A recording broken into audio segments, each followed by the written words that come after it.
Suelo recordar mis sueños entre 2 y 4 veces por semana. Y me fascinan, porque mis sueños son siempre sueños de aventuras y me despierto con un recuerdo muy vívido de lo que acaba de suceder.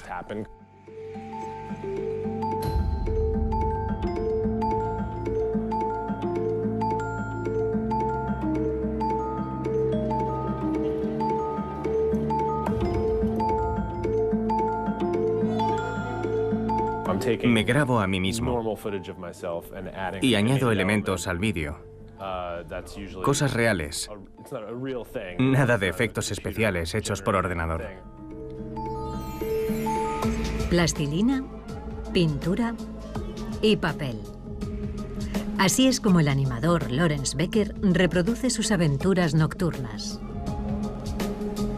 Estos relatos oníricos, ya sean animados o simplemente anotados en cuadernos, son la materia prima de los investigadores de sueños. Yo no le digo a la gente que soy investigador de los sueños, porque cuando lo hago, las palabras que salen invariablemente de sus labios son: «Oh, yo he tenido un sueño increíble». Cada vez con más frecuencia, los científicos intentan desvelar lo que sigue siendo uno de los misterios más insondables de la humanidad. ¿De dónde vienen los sueños? ¿Por qué los fabricamos? ¿Por qué algunas personas recuerdan sus sueños y otras no? Ese enorme territorio no puede ser algo desconocido. Por definición, no podemos observar un sueño mientras sucede. No podemos tener un grupo de control que haga una cosa, otro grupo que haga otra cosa y comparar los sueños de los dos grupos. Esta gran dificultad ha disuadido a los científicos, pero los avances en la imagen médica están cambiando la situación. Cada vez con más precisión sabemos dónde y cuándo se producen nuestros sueños, hasta el punto de que los médicos y los psicólogos los integran en sus diagnósticos y sus pacientes aprenden a controlarlos mejor. ¿Qué influencia tienen nuestros sueños y pesadillas sobre nuestra vida en la vigilia? Y a la inversa, ¿cómo podemos modificarlos? ¿Podremos algún día descodificarlos o desvelar su sentido oculto? Eso es lo que se espera de esta nueva ciencia.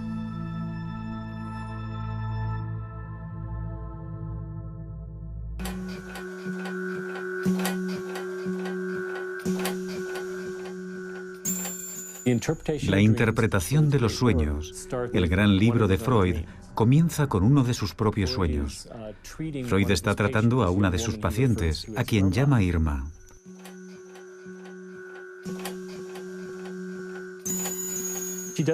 Irma no parece encontrarse bien, y el sueño termina cuando decide administrarle una especie de suero o medicamento.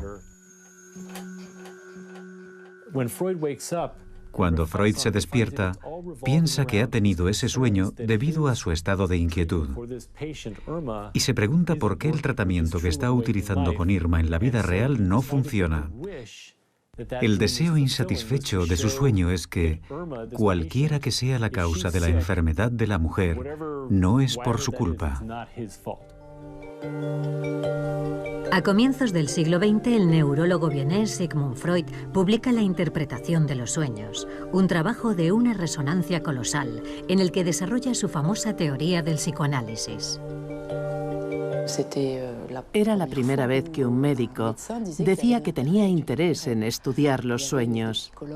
Había psicólogos que se interesaban, había filósofos también, pero a Sigmund Freud se le atribuye el mérito de que los médicos comenzaran a pedir a sus pacientes que les contaran sus sueños. Freud creía que los sueños son la expresión de nuestros deseos inconscientes y que cuando nos vamos a dormir por la noche, nosotros vivimos en el mundo cotidiano civilizado y nuestros anhelos y deseos más primitivos y nuestras pulsiones animales debemos mantenerlos bajo control. Pero cuando nos vamos a dormir por la noche, nuestro control disminuye y esos deseos entran en acción. Un siglo más tarde, el psicoanálisis sigue siendo una referencia para muchos psiquiatras y psicólogos, pero cada vez más investigadores se atreven a cuestionarla. Los sueños desaparecen en cuanto nos despertamos, así que es una tarea difícil.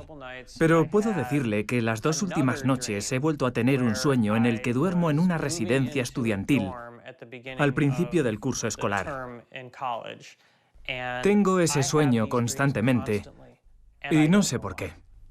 Me resulta muy frustrante que mis sueños sean en periodos estresantes y que siempre intente resolver un problema que no existe. Eso me irrita cuando me despierto, porque he hecho un esfuerzo enorme para resolver un problema que no es real.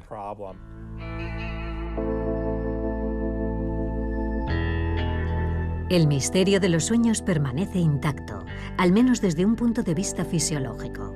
Nadie ha conseguido todavía explicar por qué cada noche el ser humano corta con el mundo exterior para dormir y tal vez también soñar.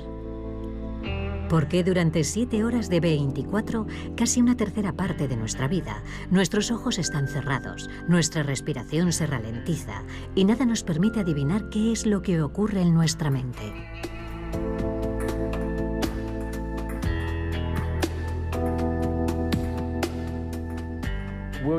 William Dement, uno de los primeros investigadores del sueño y de los sueños, llevó a cabo uno de sus primeros experimentos en su laboratorio del sueño. Un paciente le cuenta al despertarse que ha soñado con un partido de tenis, mirando cómo la pelota pasaba de un lado a otro durante el juego. El relato se correspondía con el movimiento de los ojos registrado en el laboratorio mientras el paciente dormía. Y de ahí nació la idea de que los movimientos de los ojos durante la fase REM del sueño reflejan en cierta medida la experiencia visual del sueño. Para muchos, los sueños se siguen asociando a la única fase nocturna en que nuestros ojos se mueven, es decir, la fase REM. En el INSERM de Lyon, la neurofisióloga Perrine Ruby, al igual que otros investigadores de su generación, cuestiona esta hipótesis. Hay un 50% de sueños durante el sueño lento, la fase no REM, que son seguidos de un recuerdo de sueño, contra un 80% durante la fase REM. Existe una diferencia. Hay más recuerdos de sueño de la fase REM, pero se recuerdan también muchos sueños de la fase del sueño lento. La teoría de que solo se sueña durante la fase REM no funciona. Por tanto, no podemos contentarnos con estudiar la fase REM para comprender los sueños. En todo momento durante el sueño, el durmiente puede estar soñando. Esto complica la tarea de los investigadores, pero les ofrece también más posibilidades. Perrine Ruby y su equipo estudian el sueño largo profundo, una fase relativamente fácil de alcanzar por personas privadas de sueño, que deben dormirse mientras se someten a una resonancia magnética. Ahora está durmiendo. Vemos que la actividad de fondo se ralentiza en comparación con la vigilia. El electroencefalograma es la única referencia para saber en qué fase del sueño se encuentra el durmiente. Durante el sueño no REM, el cerebro pasa revista a los acontecimientos del día. Constatamos una actividad cerebral regular y repetitiva. Comienza en el hipocampo, una estructura situada en el interior del cerebro, cuya misión es la formación de los recuerdos. Así que pensamos que esta actividad cerebral corresponde a la transferencia de información del hipocampo a la corteza cerebral, donde se almacena nuestra memoria a largo plazo. Durante las diferentes fases del sueño, el hipocampo vuelve a activar las conexiones neuronales utilizadas durante la jornada. Por ejemplo, si el durmiente ha hecho footing, la zona encargada del análisis visual de la ruta se reactivará al mismo tiempo que la encargada de la flexión de las piernas o la de la respiración. Si se encontró con amigos, las neuronas de la conversación se animarán al mismo tiempo que las de la identificación facial o la escucha musical. Estas conexiones neuronales nocturnas son muy similares a las diurnas, con la salvedad de que no tienen ninguna repercusión física. La señal eléctrica queda bloqueada antes de su transmisión al sistema muscular. En el Hospital de la Pitié-Salpêtrière, en París, Isabelle Arnulf estudia a pacientes que sufren lesiones neurológicas. En su caso, la parálisis del sueño no funciona. Durante la noche, sus cuerpos permiten adivinar las acciones de la vida durante la vigilia. Estrechan la mano de un amigo o fuman su oxímetro como si fuera un cigarrillo.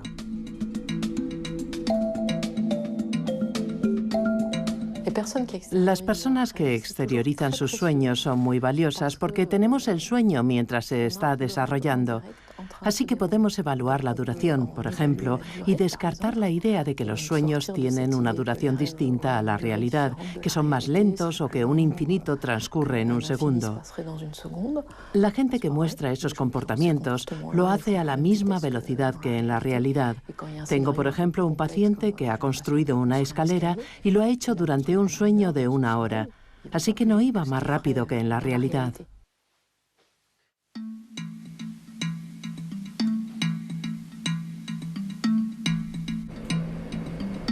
Esta continuidad entre vida de vigilia y vida soñada constituye una de las hipótesis más comúnmente aceptadas por los investigadores.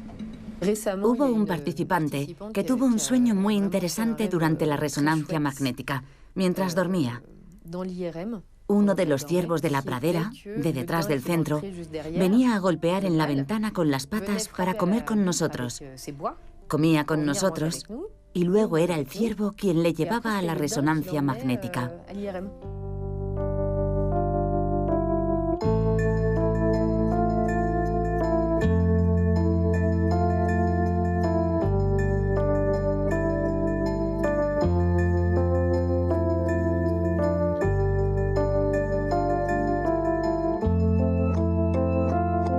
Los estudios cuantitativos de los estadísticos del sueño verifican la hipótesis de la continuidad. En Estados Unidos, Adam Snyder y Bill Domorf han creado el Dream Bank, o Banco del Sueño, una base de datos de sueños consultable en Internet. Su punto de partida se encuentra en esta caja: 1000 sueños de referencia titulados Las Normas. Las normas de Hall van de Kassel fueron recopiladas entre finales de los años 40 y principios de los 50. 100 hombres y 100 mujeres proporcionaron cada uno de ellos 5 sueños a los investigadores, de modo que hay 500 sueños de hombres y 500 sueños de mujeres. Y los llamamos las normas, porque pensamos que se trata de muestras perfectamente normales, en su mayor parte de hombres y mujeres en edad universitaria. Cada vez que nosotros o alguien hace un estudio sobre otro grupo, lo comparamos con las normas, y apenas hay diferencias. Así que con el paso del tiempo, cada vez tenemos más confianza en las normas. Este es un sueño de la base de datos de Hall van de Kassel. Es el sueño número 30. Estas son las fichas codificadas que se confeccionaron hace varias decenas de años. Vamos a buscar la ficha número 30. Aquí está. Me encerraron en un cuarto que comunicaba con otro más grande, que parecía un granero. Nosotros lo codificamos como agresión. Para comparar relatos que son por definición diferentes, cada sueño es codificado como una obra de teatro. El decorado, los personajes y las acciones principales. Los datos son compilados por ordenador para extraer las estadísticas en la escala de la población estudiada. Lo que te dice es que hay algo en los sueños que es permanente e invariable, aunque de alguna manera sea culturalmente específico. En los sueños de los japoneses aparecen menos animales. En los sueños de los estadounidenses hay más agresiones que en otras sociedades occidentales. Y el hecho de que en los sueños de los estadounidenses haya más agresiones es una prueba de la hipótesis de la continuidad, porque la sociedad estadounidense es más violenta que la suiza o la francesa, por ejemplo. Así que estos pequeños detalles confirman la gran idea de que los sueños se enmarcan en una continuidad con la vida de vigilia.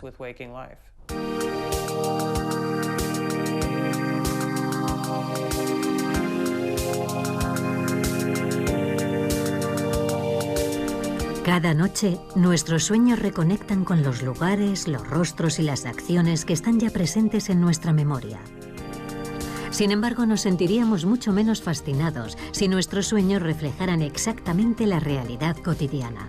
Parece que nuestro cerebro tiene una capacidad siempre renovada para sorprendernos, efectuando asociaciones de ideas entre nuestra memoria a corto plazo y nuestros recuerdos más antiguos.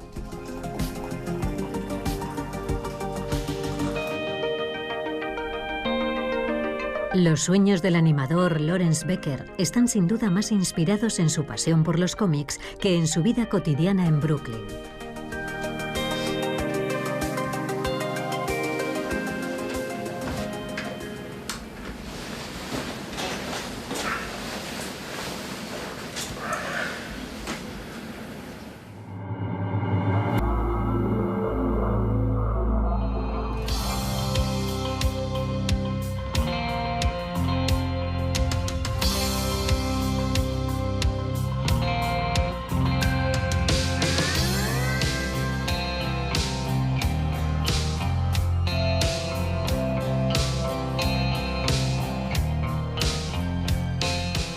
La estructura del sueño es siempre un poco disparatada. Parece lógica y luego de golpe todo se desmorona y se convierte en una estructura totalmente distinta. Recuerdo un sueño en el que explotaba una bomba y yo intentaba alejarme conduciendo. Yo sabía quién la había puesto. Era un trabajo interno del gobierno. Era un plan perfectamente elaborado. Pero de repente todo cambiaba y me encontraba nadando con una rana o cualquier otra cosa que no tenía nada que ver. No suelen durar.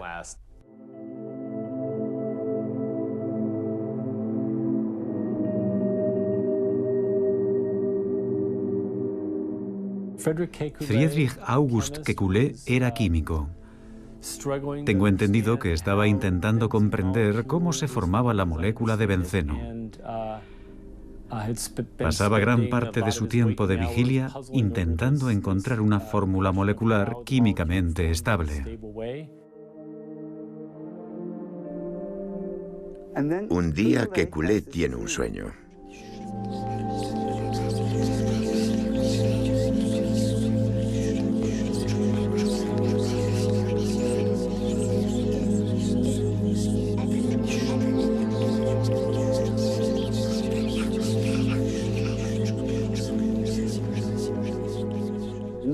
En el sueño ve a una serpiente tragándose su propia cola.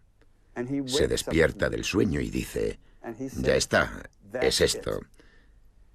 Y resulta que la estructura molecular del benceno es un círculo con los 6 átomos de carbono unidos en un bucle. Era la primera estructura circular encontrada en la naturaleza. Y la idea de ese tipo de conexión se le ocurrió gracias al sueño. Es un ejemplo muy claro de cómo la mente de una persona, cuando se encuentra en estado de vigilia, puede chocar contra un muro y no ser capaz de encontrar la solución a un problema. Y cuando se va a dormir, la mente se relaja. Las conexiones se expanden y surgen nuevas posibilidades. Esto no significa que cualquiera pueda irse a dormir y despertarse con un nuevo descubrimiento en el campo de la química. Pero si es a eso a lo que te dedicas, tus sueños te podrán ayudar. Decimos, voy a consultarlo con la almohada, y por la mañana nos despertamos y tenemos la respuesta. No sabemos por qué tenemos la respuesta, pero la tenemos. Nosotros pensamos que esto se debe al proceso de codificación de la memoria. El cerebro recoge estos grandes volúmenes de información e intenta reducirlos a una simple respuesta. Para Robert Stickgold, pionero en la ciencia de los sueños en Estados Unidos, el secreto de esta creatividad desbordante hay que buscarlo en el sueño paradójico. Cuando estamos en la fase REM del sueño, la parte del cerebro cuyo papel durante la vigilia es organizar los recuerdos e ir a buscarlos, la corteza prefrontal está prácticamente inactiva, lo que explicaría que nuestra actividad cerebral durante el sueño paradójico sea totalmente desorganizada. Antes de almacenar un recuerdo en la memoria a largo plazo, el hipocampo reactiva no solo las conexiones realizadas durante la jornada, sino también los recuerdos pasados, utilizando las mismas conexiones. El durmiente que ha estado corriendo no necesita registrar en su memoria el itinerario habitual de su recorrido. Ya lo ha memorizado antes muchas veces, igual que su forma de respirar o de frenar el paso. Sin embargo, guardará en la memoria los acontecimientos excepcionales de su trayecto diario, como por ejemplo el del camión que ha estado a punto de atropellarle. Esta clasificación nocturna efectuada por la memoria crea acercamientos inesperados de recuerdos y de ideas. Estas combinaciones sorprendentes se encuentran posiblemente en el origen de nuestros sueños.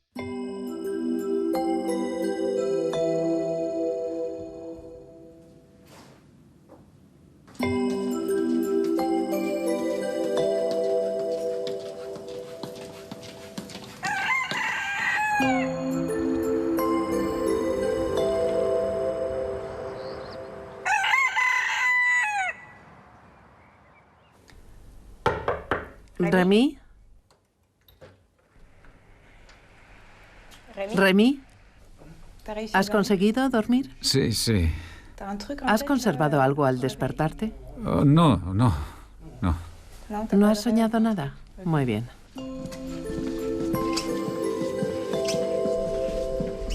Para explorar el potencial creativo de nuestros sueños, sigue siendo necesario recordarlos. 648, 648 menos 8, 640, 640 menos 7, 633, 677... En Lyon, los equipos de la profesora Ruby despejan un terreno aún desconocido. Con diferentes tests antes y después del sueño, comparan la actividad cerebral de las personas, entre las cuales algunas dicen soñar mucho y otras nada. Para su sorpresa, las imágenes médicas revelan una diferencia de actividad cerebral entre los dos tipos de soñadores. La región que hemos descubierto que era más activa en aquellos sujetos que recuerdan más a menudo sus sueños, en comparación con los que raras veces los recuerdan, es la unión temporoparietal, la unión entre el lóbulo temporal, el occipital y el parietal. Es una región asociativa, involucrada en la memoria episódica y también en la orientación de la atención. Todos tenemos pequeños momentos de vigilia durante el sueño y si los juntamos, el tiempo acumulado es superior entre los más soñadores que entre los menos.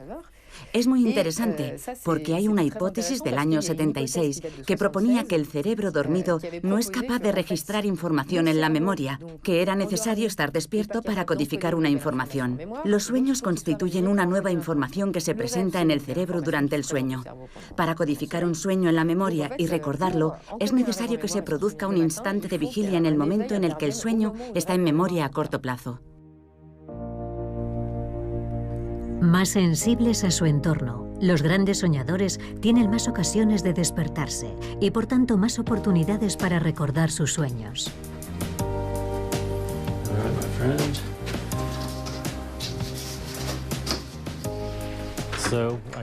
Aquí es donde guardo mis diarios de sueños. Están todos aquí. Se remontan al año 1981. Estos son los más recientes. Ahora tengo un enfoque más sistemático. Utilizo siempre los mismos. Los tengo en mi mesilla de noche y al despertarme escribo aquello que recuerdo. Y más tarde, a lo largo del día, lo paso todo a mi ordenador. Alguien que raras veces recuerda sus sueños puede empezar a elaborar un cuaderno de sueños. Lo pone al lado de la cama y todas las mañanas cuando se despierta, incluso cuando no haya soñado, y esto es muy importante, todas las mañanas cuando se despierta escribe: hoy no he soñado. Vaya, hoy no he soñado. Al cabo de 2 semanas de haber empezado el cuaderno de sueños, aumentarán ostensiblemente los recuerdos de los sueños por la mañana. Como si hubiera un componente de atención a la actividad cognitiva en marcha durante el sueño que le permite recordar mejor. No conocemos el mecanismo, sin embargo, funciona muy bien. Los diarios de sueños son la mejor fuente de reflexión sobre los sueños, ya que a menudo corresponden a experiencias vividas por un individuo. Y con el tiempo, el diario se convierte en una especie de comentario continuo que se superpone a los recuerdos de una persona sobre un período determinado de su vida. Este es un sueño en el que estoy leyendo algo acerca de los osos polares y de repente aparecen osos polares, pero también un puma y un lobo sobre una roca nevada. Me encuentro en una situación en la que debo matar al oso polar y luego experimento un sentimiento de culpabilidad terrible. Me sentía indignado conmigo mismo. En aquella época, yo buscaba formas de luchar contra mi propia agresividad.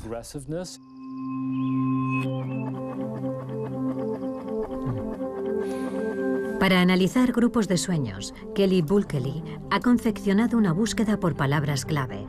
La utiliza para encontrar similitudes entre sus sueños, pero también con los sueños de la base de datos del Banco de Sueños de Adam Snyder. 29.961, así que cerca de 30.000 sueños.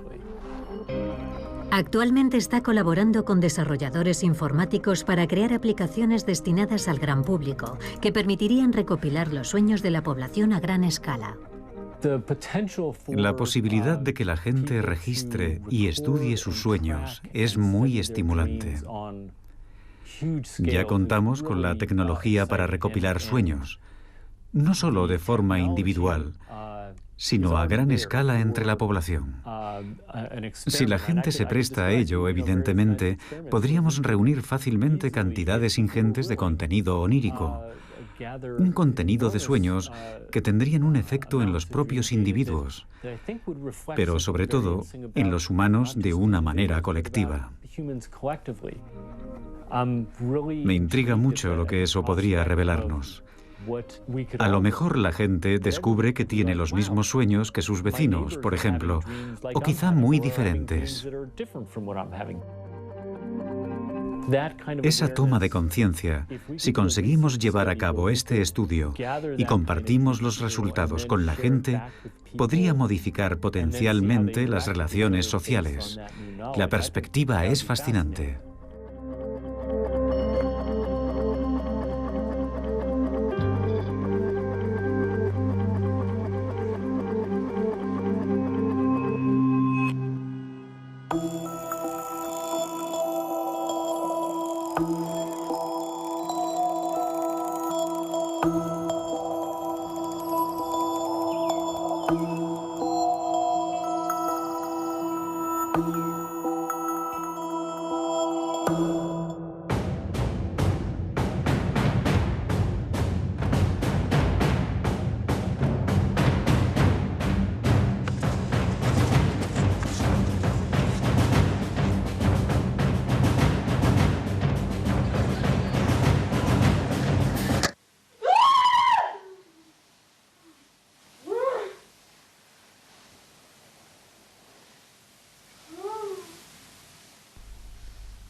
En un estudio realizado en los años 70, los investigadores despertaron a las personas durante la fase REM del sueño y les preguntaron qué habían soñado.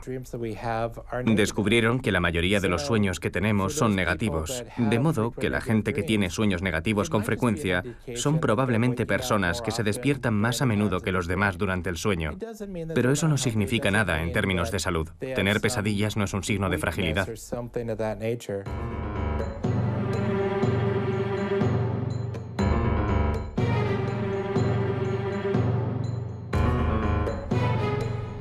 Por lo tanto, no tiene nada de anormal soñar que nos persiguen bolas de nieve o que luchamos contra pterodáctilos en mitad de la noche. Para poder tener esta intensa actividad nocturna, el mecanismo de la parálisis muscular es esencial. Cuando observamos a pacientes en los que el sistema no funciona o no funciona como debiera, es cuando realmente nos damos cuenta de lo importante que es permanecer inmóviles durante el sueño. El hecho de hablar no supone un problema importante. Podemos molestar al que duerme al lado o divulgar algún secreto, pero bueno, de hecho hay bastante gente que habla mientras duerme. No estamos muy bloqueados en eso, incluida la fase de sueño lento, pero cuando empiezas a golpear a una persona con puñetazos o patadas, porque eso es lo que hemos visto, las personas que acuden a nosotros vienen con fracturas o incluso con hematomas cerebrales. Cuando se exterioriza, la violencia de los sueños puede llegar a ser brutal y las personas despliegan una fuerza colosal.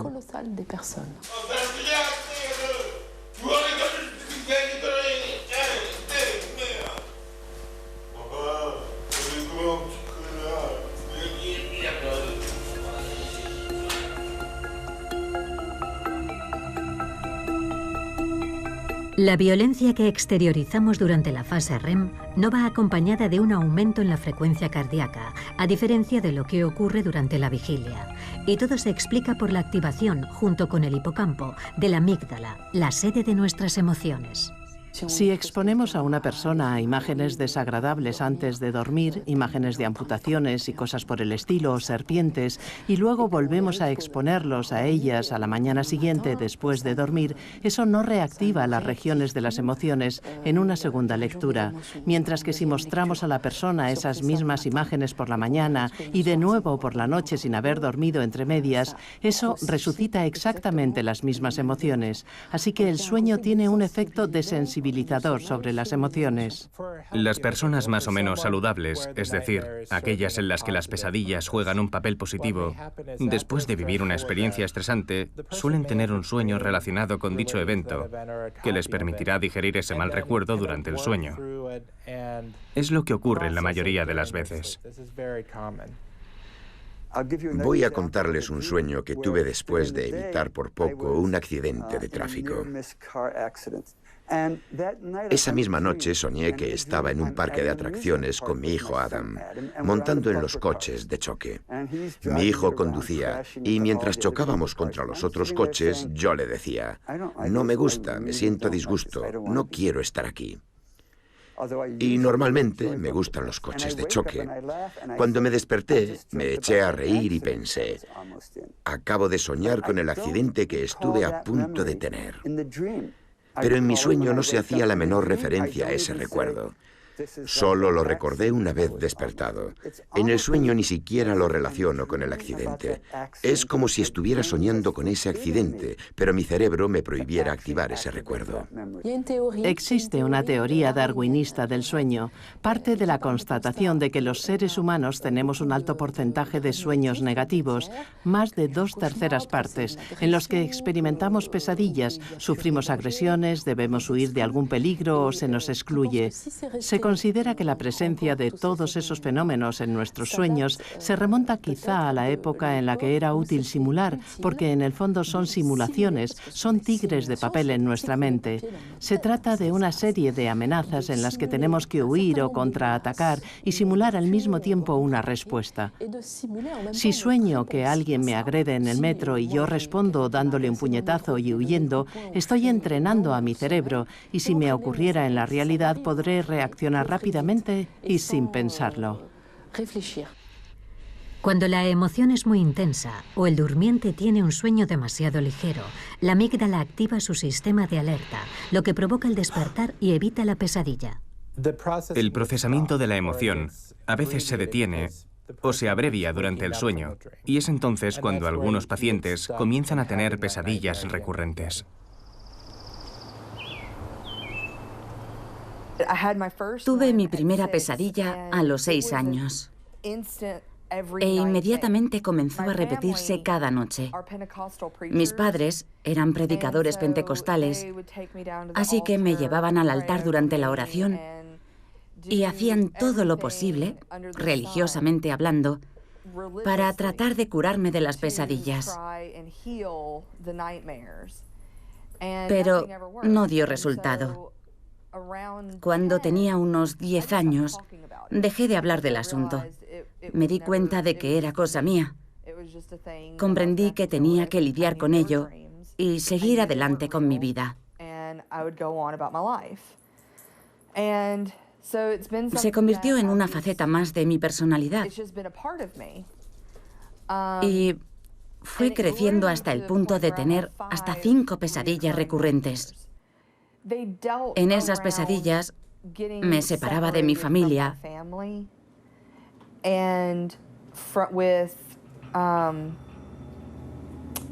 y perdía todo el sentido de identidad.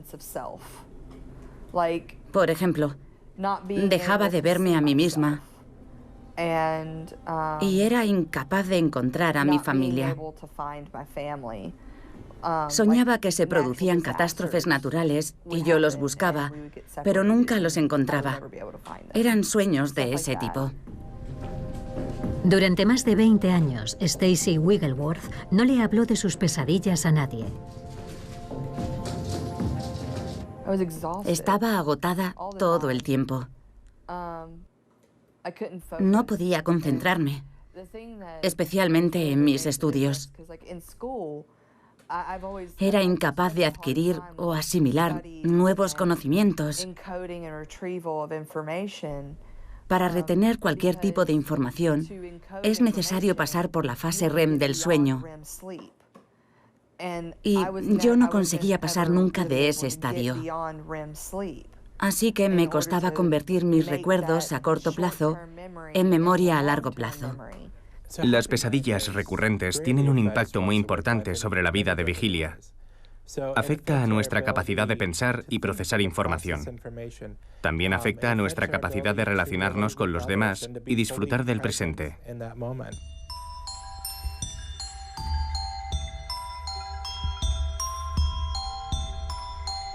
En la Universidad de Mississippi, el psicólogo Michael Nadorf trabaja en la prevención del suicidio.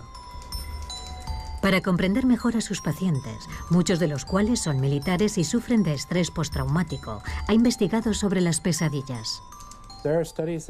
Hay estudios que muestran que entre las personas que han cometido alguna vez una tentativa de suicidio, el riesgo de reincidencia se cuadruplica entre aquellas personas que sufren pesadillas recurrentes.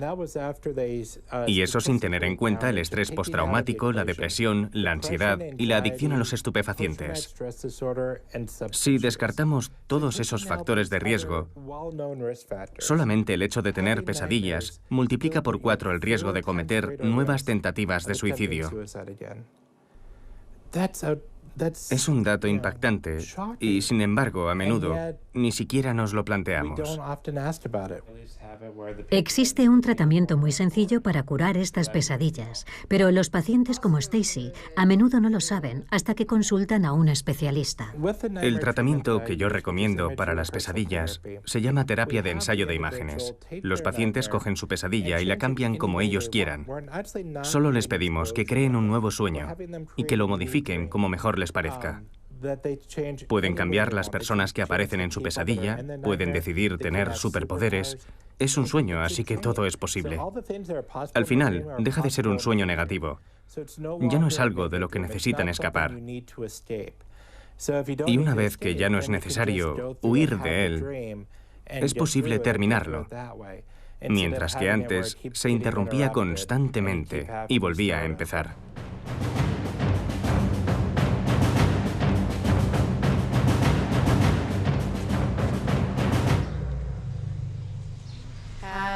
Una vez reescrito el guión de su sueño con un final feliz, el paciente visualiza las nuevas escenas. Comencé el tratamiento justo después de cumplir los 30 años. Empecé a reescribir mi sueño y ahora cada noche, antes de acostarme, releo la nueva historia del sueño. Hace más de un mes que no tengo ninguna pesadilla.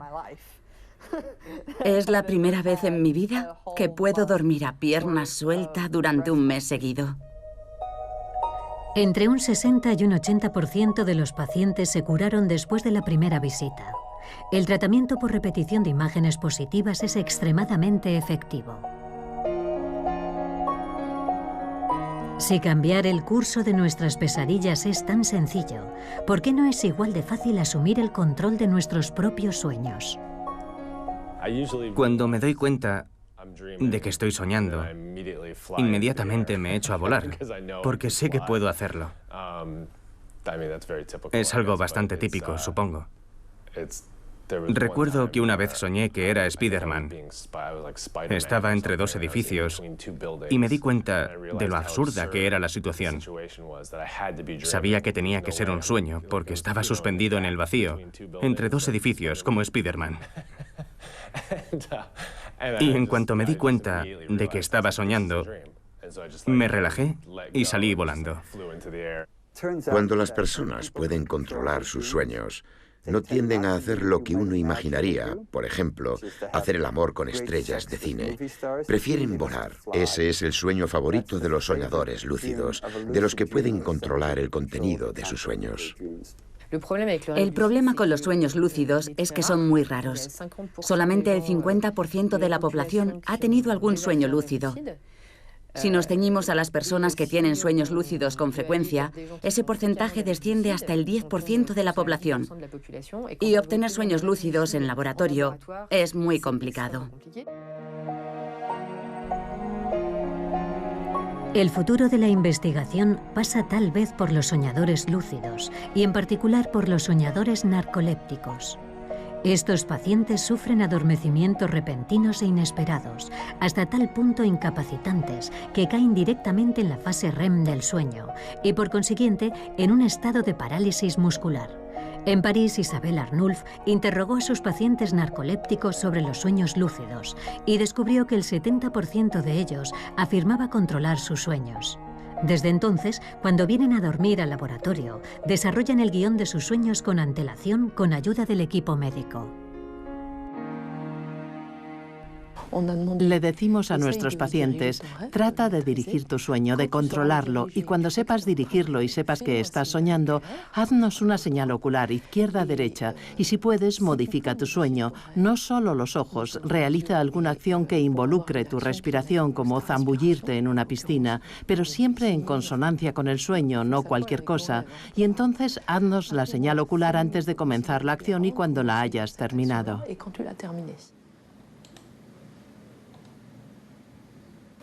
La persona está despierta y paulatinamente en 1 minuto o minuto y medio, en realidad bastante rápido, se duerme. Y vemos cómo el tono se detiene y entra directamente en la fase REM y entonces nos hace la famosa señal ocular izquierda-derecha, izquierda-derecha.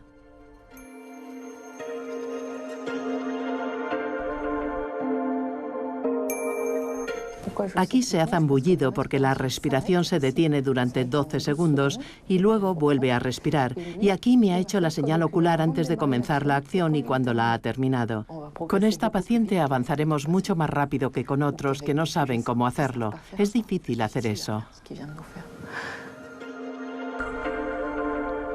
La investigación sobre los sueños lúcidos está aún en pañales, pero es prometedora. Los narcolépticos podrían actuar como exploradores en el mundo de los sueños y ayudarnos así a comprender mejor sus características. En la Escuela Médica de Harvard, los equipos del profesor Steve Gold investigan otras pistas. Controlar los sueños no es muy saludable, porque impedimos a nuestro cerebro hacer lo que quiere hacer. Ahora los investigadores más avanzados salen del cerebro y prefieren las simulaciones informáticas. Anna Shapiro ha programado una red neuronal artificial capaz de retener y organizar la información que se le suministra. Funciona en el ordenador con diferentes programas. Es una versión resumida de las interacciones que se producen en el cerebro, tal como lo conocemos. Conocemos el hipocampo, conocemos los neocórtex, sabemos que hay córtex cerebrales asociados y sabemos que están todos conectados y qué tipo de actividad hay entre ellos. La verdadera cuestión es, ¿podemos conseguir que nuestra red neuronal artificial adopte el mismo comportamiento que la de los seres humanos? Pedimos que retengan en la memoria determinados objetos y estudiamos cómo sus recuerdos cambian después del sueño. Y tratamos de reproducir los mismos experimentos con el modelo informático.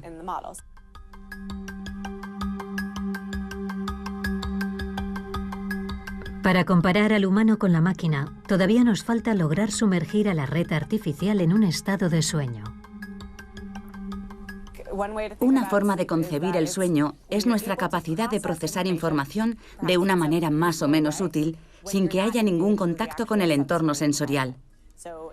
Cuando te desconectas del mundo exterior y solamente trabajas con tus propias representaciones, es posible tener una actividad cognitiva que cambie algunas de esas representaciones. Si es así como definimos el sueño, entonces sí, las máquinas pueden dormir. Tenemos una opción que permite dormir al modelo informático y otra que no, y vemos la diferencia. Es más fácil que privar de sueño a un humano. Al despertar, hombres y ordenadores son testados nuevamente para medir la influencia del sueño en sus respectivas actuaciones. Los resultados son sorprendentemente similares. Prácticamente coinciden. Con nuestro modelo informático podemos reproducir los cambios de memoria de los humanos. Para retener nuevas informaciones relacionadas con conocimientos ya adquiridos, si dormimos después de haber aprendido esa nueva información, la integraremos mucho más fácilmente en nuestros conocimientos existentes que si no dormimos. ¿Podemos hacer soñar a un ordenador? No, porque el sueño es en realidad un proceso consciente. Así que necesitaríamos ordenadores dotados de conciencia para conseguir hacerlos soñar. Ahora bien, podemos hacer que los ordenadores imiten la actividad cerebral subyacente que creemos que es el germen de los sueños en nuestro cerebro. No veo por qué no. Podemos hacer coincidir el comportamiento de un modelo informático con el comportamiento humano y también acceder a diferentes representaciones usadas por el modelo. Sería muy interesante comparar dichas representaciones con las utilizadas por el cerebro humano. Estamos estudiando a sujetos con resonancia magnética antes y después del sueño para ver si los cambios de su actividad cerebral se corresponden con los que podemos predecir con la ayuda del ordenador.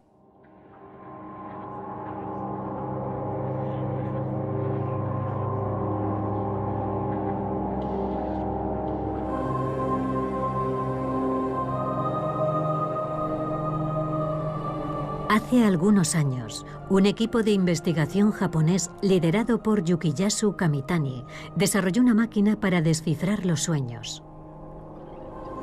Primero registraron la actividad cerebral de los sujetos en estado de vigilia, mientras visualizaban algunas imágenes. Luego, les pidieron que se durmieran mientras se les sometía a una resonancia magnética. ¿Recuerda alguna imagen? Sí. ¿Qué ha visto? Un avión a punto de despegar. ¿Sí? El depósito tenía una fuga y he salido corriendo. ¿Suele ver imágenes como esas? A veces. Bien, vuelva a dormir. Unos minutos más tarde... ¿Recuerda alguna imagen? Había dos hombres armados con cuchillos. ¿Dos hombres con cuchillos? De acuerdo, puede volver a dormirse.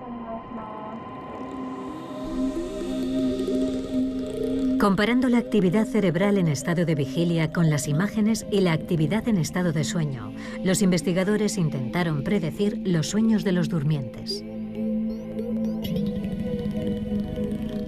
En el 90% de los casos, conseguían establecer si el sueño en estadio 1 que había tenido el sujeto tenía como contenido mayoritario objetos o personajes. Es una información muy limitada y aún estamos lejos de descifrar el contenido del sueño a partir de la actividad cerebral. Cuando tenemos el sueño nosotros mismos, nos damos cuenta de que lo importante es saber de dónde viene la imagen. El personaje de este sueño se parece a mi profesor de biología y esta escalera es la que había en la casa de mi infancia. Nos gustaría poder introducir un electrodo en el cerebro y decir: oh, este es el recuerdo del trayecto a mi trabajo esta mañana. Y esto de aquí, es el recuerdo de la discusión que tuve ayer con fulano de tal. Pero no es así como los recuerdos se almacenan en nuestro cerebro. Nuestros recuerdos se almacenan de una manera muy difusa y utilizan redes muy extensas. Casi todo nuestro cerebro está involucrado. Tenemos áreas involucradas en los recuerdos, otras áreas involucradas en las emociones. Tenemos zonas muy diversas que nos permiten aprender nuestra vida cotidiana. Y todas estas áreas están activas al mismo tiempo. Es una experiencia interconectada. No es el trabajo de una sola zona. Y es lo que hace que los sueños sean únicos. A menudo sueño que juego al baloncesto o al béisbol y la pelota o cualquier otro accesorio del equipo no son los apropiados. Ya no los practico, pero jugué mucho cuando era niño. Y en los sueños, mi imaginación parece decirme, lo que estás viviendo ahora se parece a lo que sentías cuando jugabas al baloncesto o al béisbol. Lo que somos hoy está conectado con lo que éramos en el pasado, y los sueños están ahí para recordárnoslo.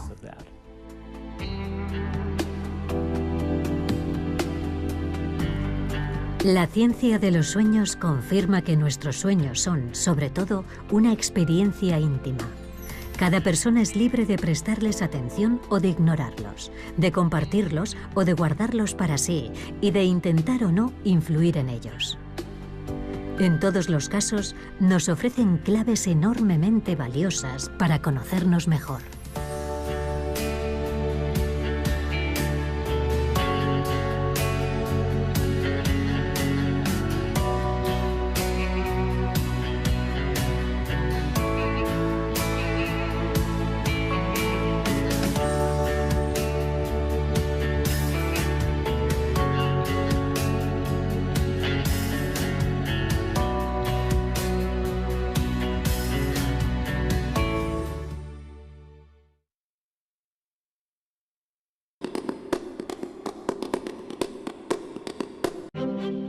La fotografía de conflictos nos acerca a las raíces de los enfrentamientos más importantes de nuestro tiempo, ya sean guerras, violencia de género, violación o peleas entre bandas.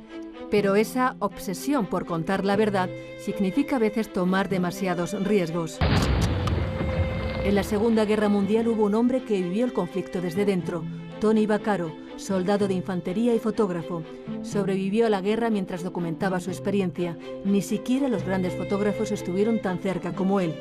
La próxima noche temática nos acerca al poder de la fotografía para documentar la historia. Mucha gente me pregunta, ¿por qué haces algo tan peligroso? ¿Por qué arriesgas tu vida? Supongo que es por mi sentido de la responsabilidad, especialmente ahora que se ataca deliberadamente a los periodistas. Lo que me impulsa es la indignación. Nicole Tan, Pete Muller, Joao Silva, Donna Ferrato, Robin Hatmon y Eros Howland son algunos de los mejores fotógrafos de conflictos del mundo. Nos cuentan cómo capturan sus imágenes más impactantes llevándonos detrás de la cámara y dentro de sus vidas, siendo testigos de sus batallas personales y profesionales para mostrar al mundo todas las formas de conflicto con la esperanza de mejorarlo.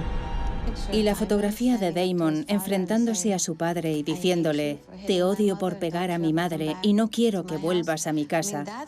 Esa es la fotografía en la que quiero pensar cuando cierro los ojos por la noche. Si yo no hago esto, si no hay más fotógrafos que continúen haciendo este trabajo, nada cambiará. Tengo que seguir trabajando, tengo que hacer fotografías. En 2008 leí un artículo que mencionaba el número de mujeres y niños que habían sido violados en el conflicto del Congo. Eran centenares de miles. Me pareció inconcebible que no hubiera oído hablar antes de eso. Nuestro trabajo es humanizar esas estadísticas para que esas cifras se conviertan en personas de carne y hueso. Durante la Segunda Guerra Mundial, Tony Vaccaro jugó dos papeles en combate, soldado de infantería y fotógrafo, lo que le permitió tomar unas 8.000 fotografías, con las que creó uno de los registros más completos e íntimos de la guerra. Miles de imágenes, a menudo reveladas en cascos del ejército durante la noche. Nadie podía estar más cerca de la guerra que un soldado de infantería. Ni siquiera los grandes fotógrafos de la Segunda Guerra Mundial estuvieron tan cerca. Por eso sus fotos son extraordinarias. La cámara me ayudó a sobrevivir. Llevaba conmigo un aparato que grababa mis pasos y quería asegurarme de que no fueran detenidos. Hice todo lo posible por sobrevivir. Corría deprisa, cavaba muy profundo. Intentaba situarme en una posición en la que tuviera la mayor protección.